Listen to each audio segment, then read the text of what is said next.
Good morning. This is Joshua Ball with Richmond Road Church of Christ. This is our teen Bible lesson, specifically for the young men this morning. It is Sunday, Mother's Day. Happy Mother's Day. We're going to continue looking at men of the Old Testament in the Bible, specifically with the idea that that these are men that are worth looking at their lives and examining their lives and their relationship with God, and looking at them from the perspective is we want to try to do what they do, try to become men of God that emulate these folks. Because of their relationship with God, they set a great example, and we can look and see some of the things that they did and make application to our own lives. So this morning, as we're looking at the Old Testament, we're going to take a look at Moses. There's a lot of scriptures that reference Moses. Last week we talked about Joseph, and the week before that we talked about Job. And Moses is, if you compare him to the other folks that we've looked at, he stands out more so than Joseph or Job, for example. Joseph is only mentioned in the Bible. I think I have in my notes here. He's mentioned in the Bible only a few times. Job is mentioned about 55 times. Joseph is mentioned about 400 times. However, Moses is mentioned in the Bible over 820 times, according to the notes that I looked up. And at least 100 of those references are in the New Testament, where he's referenced when teaching others the gospel. So his experience in the Old Testament reaches far into the New Testament, and of course reaches us today as we take a look at his interaction with God. But we're really going to key in on one event that Moses is recorded about Moses. We're going to talk about his experience with his relationship, with his talking, speaking with God at the burning bush. So let's take a look in Exodus chapter 3 is where we will start. And we're going to break this up into three sections to take a look at. We'll start with chapter 3 in Exodus verses 1 through 22. And like we've done in the previous videos, we won't take time to actually read the text here on this video. You can pause it and go look at the text real quick, and then come back and take a look at the questions. There is an upload that I've put on Facebook of it's 2 pages about Moses. It's a study guide that goes along with this. We'll be looking at some of those questions. So as you read chapter 3, verse 22, we look and we find Moses, and he discovers this burning bush. So the first question on here is, what was Moses doing when he saw the burning bush? He was tending the sheep. He was working for his father-in-law. He was tending sheep for his father-in-law. If you saw a burning bush, but it wasn't being burned up, and you heard the voice of the Lord calling from within it, you have to ask yourself what you would have done. Now, a lot of us would hope that our relationship with God would be close enough that we would recognize the voice of God and perhaps begin a conversation with him. But would you really recognize the voice of God the way Moses did here? When he did realize it was God, why do you think he hid his face? That's something to think about. And then, what was going on in verses 7 through 10? So if we take a look specifically at verses 7 through 10 in chapter 3, then the Lord said, I have surely seen the affliction of my people who are in Egypt, and I have heard their cry because of their taskmasters. I know their sufferings, and I have come down to deliver them out of the hand of the Egyptians, and to bring them up out of that land to a good and broad land, a land flowing with milk and honey, to the place of the Canaanites and the Hittites and the Amorites and the Perizzites and the Hivites and the Jebusites. And now behold, the cry of the people of Israel has come to me, and I have also seen the oppression with which the Egyptians oppress them. Come, I will send you to Pharaoh that you may bring my people, the children, out of Egypt. So what's going on is the Israelites are slaves in Egypt. They have been for a long time. Moses left that land of Egypt over 40 years ago when he had killed one of the slave masters. He fled the land of Egypt. He had been raised in Egypt, so that was his home for the longest time. He had left, and now the Lord has come to Moses and asked him, well, he's not asking him, he has come to Moses and he says, I know about the Israelites and their plight, the fact that they're enslaved in Egypt. He says, and I'm going to rescue them out of here. In verse 10, he says, I will send you to Pharaoh that you may bring my people, the children of Israel, out of Egypt. Now that's a pretty bold statement because here's Moses. He just now recognizes that this is God, and he's listening to him. And he says, I'm going to send you back to Egypt.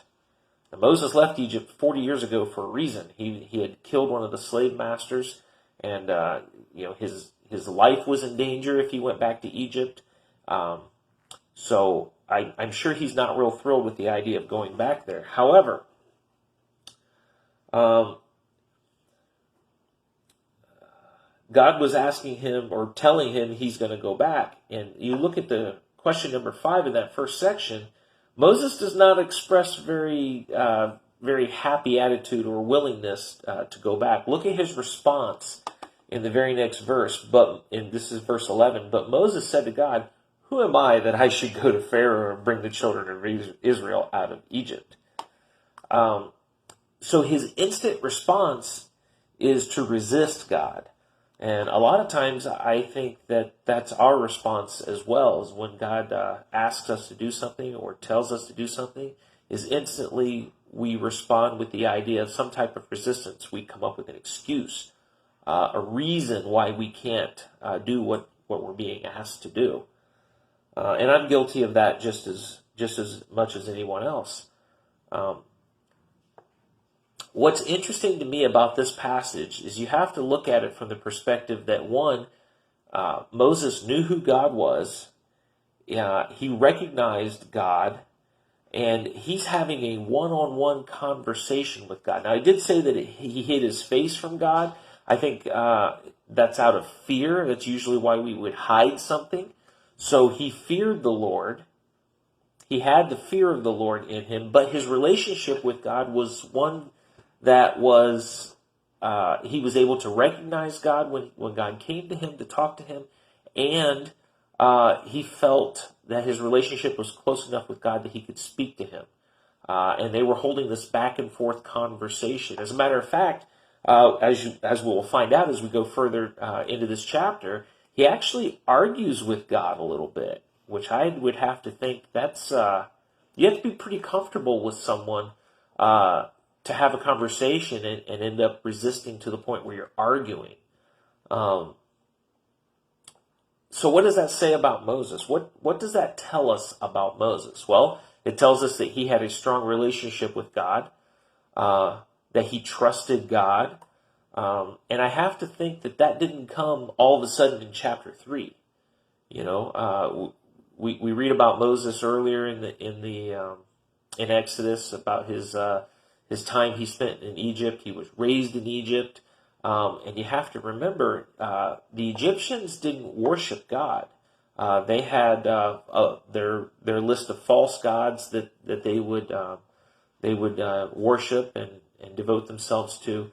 So he was raised as a child in the Egyptian royalty, yet he, at some point, the realization came that he was an Israelite, and he learned about God. Now, where did he get that learning from? Well, in a nod to Mother's Day, I would hope that we could come to the conclusion that his mother spent time teaching him the scriptures, teaching him about God from a young boy. And as he grew up, he became to know God. You don't just all of a sudden in chapter 3 start having a relationship with someone you've never met.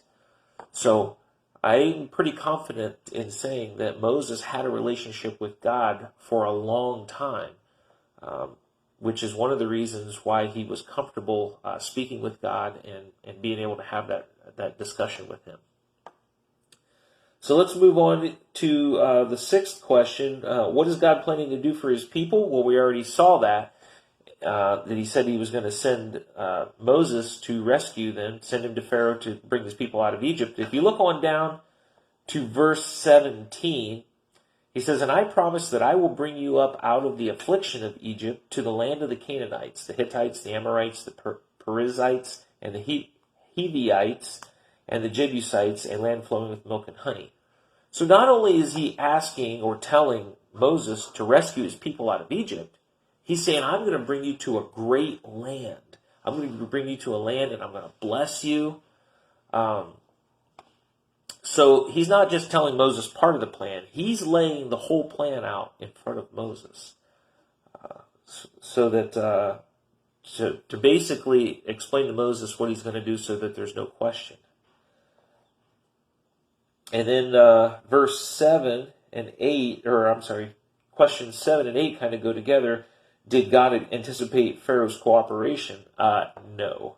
God already knew that Pharaoh was going to resist him. If you look at verse 19, he says, "But I know that the king of Egypt will not let you go unless compelled by a mighty hand." So, of course, God has a plan for that too. And if you look at verse 20, he says, "So I will stretch out my hand and strike Egypt with all the wonders that I will do in it. And after that, he will let you go." The Lord was confident in what was going to happen. Of course he is. He makes things happen. He's in control. That's something that Moses was taught from a young boy. That's something that we know today, that the Lord is always in control.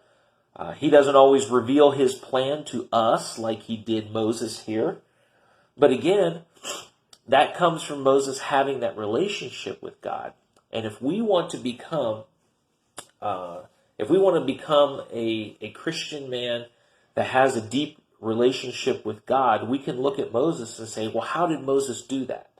How did he have that relationship with God that we want to have? Well, from a young boy, he was taught the scriptures. His mother taught him as he was growing up, because remember, she was there too in Israel with the Israelites. So it's not like they were separated permanently. And he was still interacting with his people, the Israelites. So they had a big influence on raising him and teaching him about God, and allowing him to read the scriptures and teaching him to fear the Lord, to have a relationship with the Lord, to pray. So this was not new to him. Now, if we look at the next section, Exodus, let's move on to chapter 4, verses 1 through 20. Take a second and pause the video and go look at that. We're gonna talk about a little bit more of that relationship that Moses has with the Lord. By the time we get to chapter 4, Moses is already coming up with excuses as to why he can't go do what he's been told to do by the Lord. But of course, at the end of the passage, we read that he is on his way to Egypt. So either the Lord convinces him very strongly, or Moses has finally come to the realization that God's in control, and he should simply follow the Lord. So the first question is, what is Moses' first argument in verse 1 of chapter 4? And if we look at that, it says, "Then Moses answered, but behold, they will not believe me or listen to my voice, for they will say, the Lord did not appear to you." He's saying they're not going to believe that I talked to you, Lord. They're going to think that I made all this up. And what does God give Moses as a sign for the people? Now, I have to think that this is more God simply convincing Moses rather than convincing the people. But the Lord's response is, the Lord said to him, "What is that in your hand?" And he said, "A staff." See, that's pretty profound. There's a back and forth discussion. It's not just I prayed to God and sat around and waited for a response. This is a back and forth discussion. It's like It's like two friends sitting down having a cup of coffee. Though there's a little more argument to it than that. He says, what is that in your hand? And he said, a staff. And he said, meaning the Lord, throw it on the ground. So he threw it on the ground, and it became a serpent. And Moses ran from it. Now, Moses was afraid of snakes. I find that hilarious. I'm not too fond of them myself. I'm not sure I would run away from it. But any serpent that the Lord creates in front of me, I'm out of there. I don't want anything to do with that. Look at verse 4. But the Lord said to Moses, put out your hand and catch it by the tail. Now, Moses ran from this snake. He was afraid of it. And then the Lord tells him to go catch it by the tail. So he put out his hand and caught it, and it became a staff in his hand. So let's not ignore what happens here. All right, Moses throws down his stick, a staff, a wooden stick, and it becomes a snake. God tells him to grab it by the hand, something that I'm pretty sure most of us would not do. All right, and this, I'm sure it wasn't a little snake. I mean, Moses probably carried a staff that was taller than he was by a fair amount. If you remember what a shepherd's crook looks like, it's a big staff with like a hook on the end of it for kind of grabbing the sheep around the neck and guiding them around. So this wasn't a little staff. So I have to imagine this wasn't a little snake either. So he tells him to reach out and grab it. He does that, and it becomes a staff again. So that's more of the interaction they have between them. So what other sign does God give Moses? Let's look at verses 6 through 9. Verse 6, again the Lord said to him, put your hand inside your cloak. And he put his hand inside his cloak, and when he took it out, behold, his hand was leprous, like snow. Lepers would have the sores all over their hands. It was a non-curable disease in those days. So I think God here is basically saying, look, I have the power to do anything that your mind can even think of. So he put his hand inside his cloak, he took his hand out, and it was covered in leprous sores, white as snow. You got to imagine all the sores and the scabs and those kind of things. And he told him to put it back in his cloak, and he pulls it back out, and his hand is restored, right? Restored like the rest of his flesh. He says in verse 8, if they will not believe you, God said, or listen to the first sign, they may believe the latter sign. If they will not believe even those two signs or listen to your voice, you shall take some water from the Nile and pour it on the dry ground, and the water that you take from the Nile will become blood on the dry ground. Now, in my notes here, let's talk about what is God's... So he gave him the sign of the leprous, and then he cured it, and then he turned around and told him that if they will not believe you, you can take water out of the Nile, pour it on the dry ground, and I'll make it blood. So even those things didn't end the argument for Moses. He come up with another excuse. Let's look in verse 10. But Moses said to the Lord, "O my Lord, I am not eloquent, either in the past or since you have spoken to your servant, but I am of slow speech and tongue." So basically Moses is saying, I'm not capable of doing this. He's not saying the Lord isn't capable. He says, I'm not capable of doing this. I don't speak well. I'm kind of slow. I don't,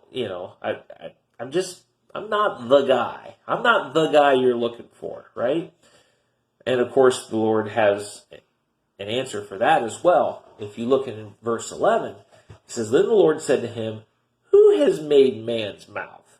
Who makes him mute or deaf or seeing or blind? Is it not I, the Lord? Therefore go, and I will be with your mouth and teach you what you shall speak.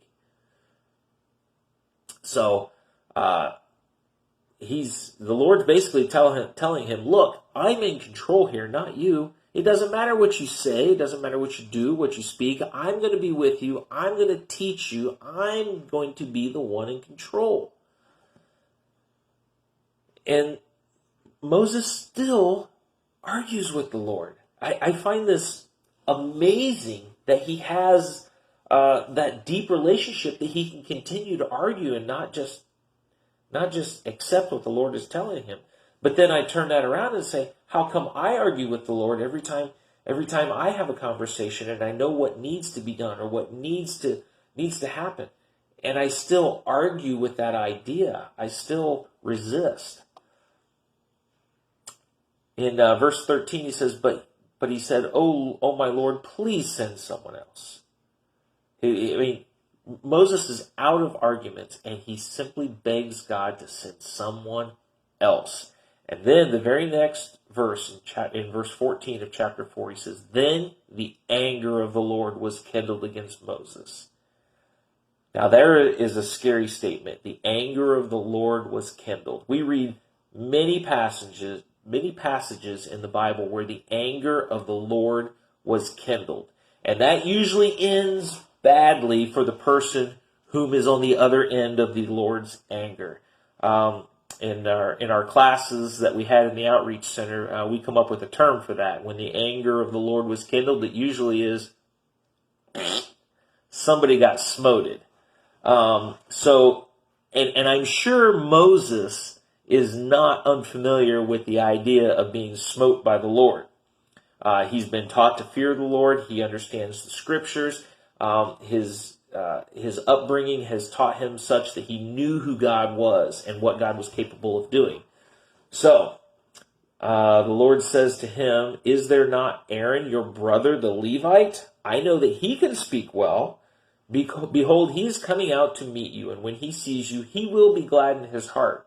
You shall speak to him, put the words in his mouth, and I will be your mouth, and with his mouth, and will teach you both what to do. So basically now God says, okay, look, you guys are going to be a team.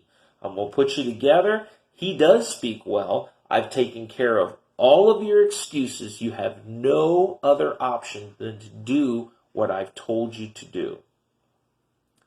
And if we read the last verse, verse 17, and take in your hand this staff with which you shall do the signs. I mean, he's given him the tools, he's given him a companion, and he's ordered him to go. And we find in the very next section that he does go. So in verse 18, we see that Moses returns to his father-in-law and asks permission to return to Egypt. What do you think convinced him to go? Do you think it was the fact that the Lord come up with a way around all of Moses' excuses, that he kind of wiped him out? Do you think maybe because he gave him his companion, his brother Aaron, so that he didn't feel so alone in this quest? Or do you think it was the fact that he gave him the staff and the signs that he can give the Israelites? What do you think? What would convince you to go and do something so bold as what he's asking Moses to do? He's asking him to return to a hostile land that if he returns there, his life could be in danger. He has to return to people who don't trust him and convince them that he is going to lead them out of Egypt. And then he has to turn around and go back to actual Pharaoh and convince Pharaoh to let these slaves go. That basically that Pharaoh was using the slaves to boost his economy. I mean, here's these slaves that can now do all this labor, take the toll off of his people. I'm sure the land was prospering. I'm sure that he was making money. And then he has to turn around and let all that go. So Moses certainly had his work cut out for him. And how do you think Moses was feeling as he was heading out into this journey that he had already accepted from the Lord?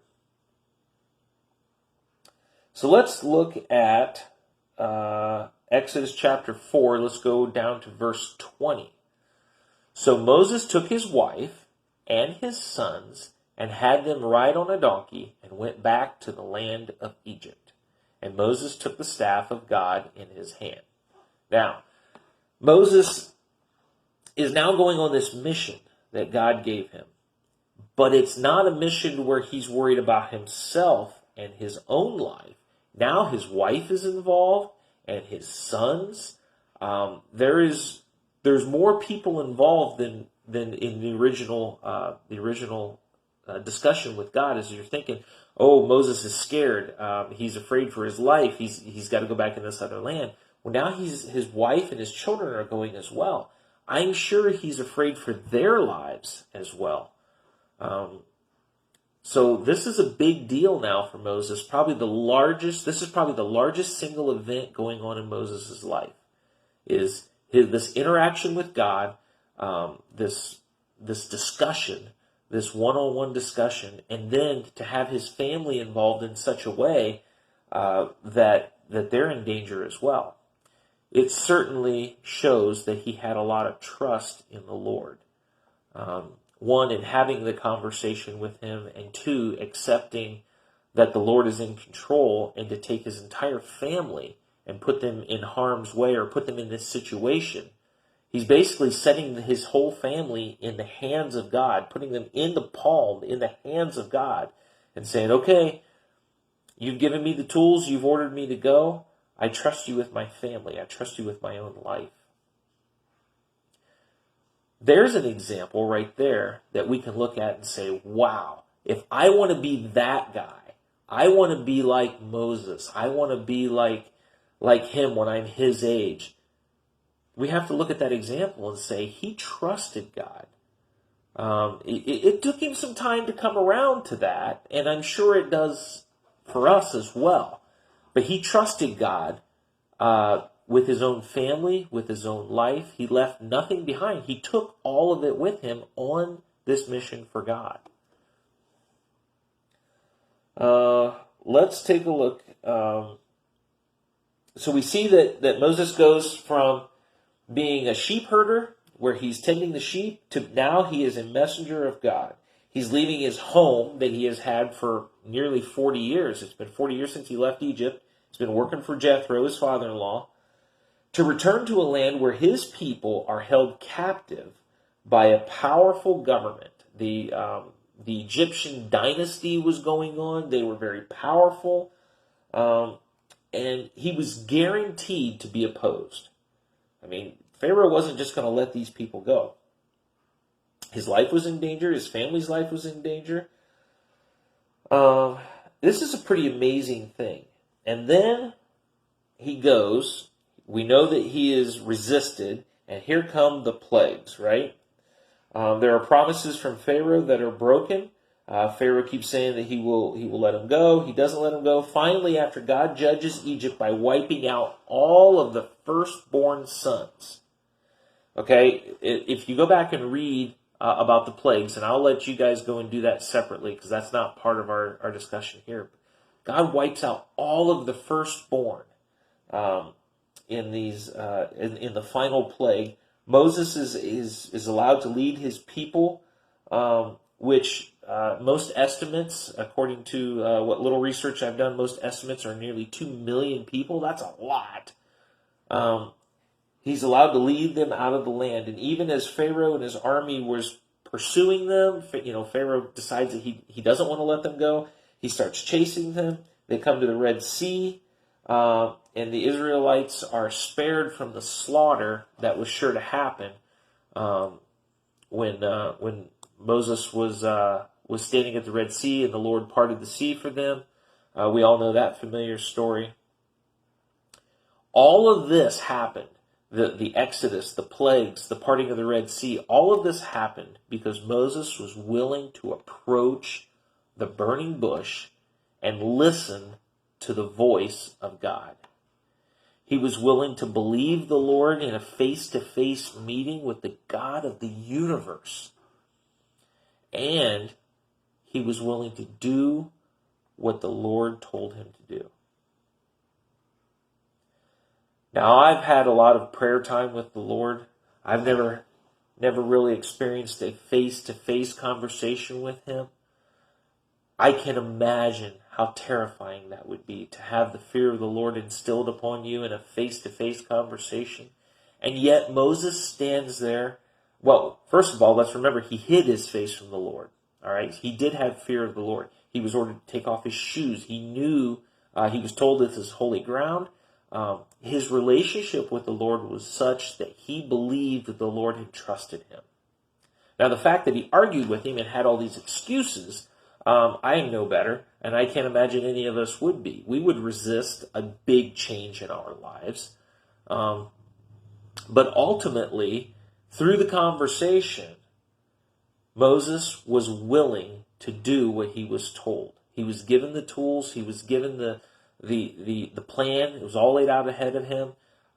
So he trusted the Lord and was willing to serve. If you think about it, ultimately, that is all that he's asking us to do as well. We are to trust him, and we need to be willing to serve in whatever capacity. Willing to serve could be something as simple as serving at the food giveaway. Willing to serve could be something as simple as handing out communion, greeting people at the door at church, raking leaves for your neighbor. There are lots of ways that we can serve other people in the name of the Lord. Here, Moses served an entire nation by rescuing them from the oppression of captivity and being enslaved by the Egyptians. He served that nation in the name of God. And he told them that when he came, that the Lord had spoken to him. So let's take a look at this, how this applies to us. If you were Moses, could you have done any of this?